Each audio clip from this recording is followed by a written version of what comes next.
ایران نے امریکہ کے ساتھ ڈیجیٹل ڈیل سے بھی منع کر دیا ہے۔ کیوں منع کیا ہے ایران نے، اور اب کیا دوبارہ سے جنگ ہوگی؟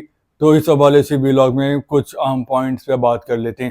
دیکھیں، یہ کچھ گھنٹے پہلے کی ہی بات ہے کہ جب وزیر اعظم شہباز شریف صاحب نے اعلان کیا تھا کہ امریکہ اور ایران اپنے معاہدے کے آخری مراحل میں ہیں۔ اس بات کی تصدیق ایران نے بھی کر دی تھی کہ ہاں کہ جی یہ مرحلہ بالکل فائنل اسٹیج میں ہے۔ ٹرمپ نے بھی اسی بات کو سیکنڈ کیا تھا، اور اس کے بعد یہ ڈسکشن ہو رہی تھی کہ امریکہ اور ایران جنیوا جائیں گے اور جنیوا میں مذاکرات پہ ڈیل ہوگی۔ کیونکہ امریکہ کے لیے جنیوا جانا زیادہ آسان ہے، ان کو قریب بھی پڑتا ہے، وہاں کا موسم بھی ان کی مرضی کا ہے۔ لیکن ایران جنیوا نہیں جانا چاہ رہا، تو ایران نے منع کر دیا تھا کہ وہ جنیوا نہیں جانا چاہ رہے۔ کیوں نہیں جانا چاہ رہا ایران جنیوا؟ کیونکہ ان کو اس بات کا بھی اندیشہ ہے کہ ہو سکتا ہے کہ ان کا اعلیٰ سرکاری وفد جہاز میں ہو جنیوا جانے کے لیے، اور اسرائیل ان کو ہٹ کر دے اور ان کا پھر سے نقصان ہو جائے۔ تو اس کے بعد یہ طے ہوا تھا کہ ٹھیک ہے، تو پھر ڈیجیٹل سائن کر لیتے ہیں، جسے الیکٹرانک سائن بھی کہا جاتا ہے، virtual sign, virtual agreement, MOU۔ تو اس بات پہ بات ہوئی تھی، لیکن ایران نے کہہ دیا ہے کہ وہ 14 جون کے دن وہ ایران امریکہ کے ساتھ ڈیل نہیں کرے گا، اور اس کی وجہ جان کر آپ کو حیرت ہوگی، کیونکہ یہ وجہ بہت ہی عجیب و غریب ہے۔ 14 جون کا دن ڈونلڈ ٹرمپ کی سالگرہ کا دن ہوتا ہے، اور وہ 14 جون کے دن 80 سال کے ہو گئے ہیں۔ تو ایران نے یہ الزام لگایا ہے کہ اگر وہ آج کے دن ڈیل سائن کریں گے تو ڈونلڈ ٹرمپ بولیں گے کہ دیکھیں یہ ہے میری سالگرہ کا گفٹ، اور میں نے ایران کو توڑ دیا، جھکا دیا، اپنی سالگرہ کے دن ان کو منا لیا اور ایگریمنٹ کر لیا۔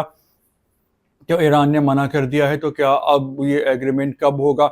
میرا خیال ہے کہ یہ اب 14 جون کے بعد کسی بھی دن ہو جائے گا، منڈے، ٹیوزڈے، ویڈنسڈے، کسی بھی دن ہو جائے گا، اور ڈیجیٹل سائن تو ہوں گے، جس کے بعد آبنائے ہرموز کھول دی جائے گی اور جنگ بندی کا اعلان ہو جائے گا۔ لیکن 2 مہینے کا ٹائم مجھے کافی کم لگ رہا ہے، کیونکہ جو ایرانی ہیں وہ ایکسپرٹ ہیں مذاکرات کے، بحث کے، اور میرا خیال ہے کہ پھر جو 2 مہینے میں نیوکلیئر معاملات پہ ڈیل ہوگی تو وہ بہت لمبی ہو سکتی ہے، اور ایران امریکہ کو بہت ہی تھکا دے گا اس میں، کیونکہ یہ والی جو ڈیل ہو رہی ہے یہ بھی ایران کی مرضی کے مطابق ہو رہی ہے۔ ایران نے امریکہ کو منا لیا ہے، اپنی مرضی چلائی ہے ایران نے، اور جو اگلے 2 مہینے میں پھر جو بھی معاملات ان کے طے ہوں گے، مذاکرات ہوں گے، تو اس میں بھی ایران اس طرح امریکہ کو گھمائے گا کہ وہ اس کی بہت سی باتیں ماننے پہ مجبور ہو جائیں گے۔ اور ویسے بھی بہت ساری چیزیں پس پردہ پہلے ہی طے ہو گئی ہیں، بس یہ لوگ ایگو کی جنگ ہے، اس لیے یہ بڑی بڑی باتیں کرتے رہیں گے، دھمکیاں دیتے رہیں گے ایک دوسرے کو،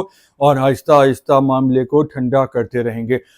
تو مجھے تو یہی لگ رہا ہے کہ انشاءاللہ جو آنے والا ہفتہ ہے اس میں کسی بھی دن ڈیجیٹل سائن ہو جائیں گے، اور پھر اس کے بعد ان کے مذاکرات شروع ہو جائیں گے، اور اسرائیل اس مذاکرات کو خراب کرنے کی کوشش کرے گا۔ کوئی بھی ڈرامہ کر سکتا ہے کہ سعودی عرب پہ حملہ کر دے گا، یا پھر متحدہ عرب امارات پہ امریکی فوج پہ، یا ہو سکتا ہے کہ امریکہ میں ہی کوئی سین کروا دے اور الزام ایران پہ لگا دے، تو یہ بھی ممکن ہے۔ تو یہ تھی ابھی تک کی تازہ ترین اپڈیٹ۔ تو جیسے ہی اس حوالے سے کوئی اور تازہ خبر آتی ہے تو پھر اس پہ ڈسکس کریں گے۔ جب تک کے لیے اللہ حافظ۔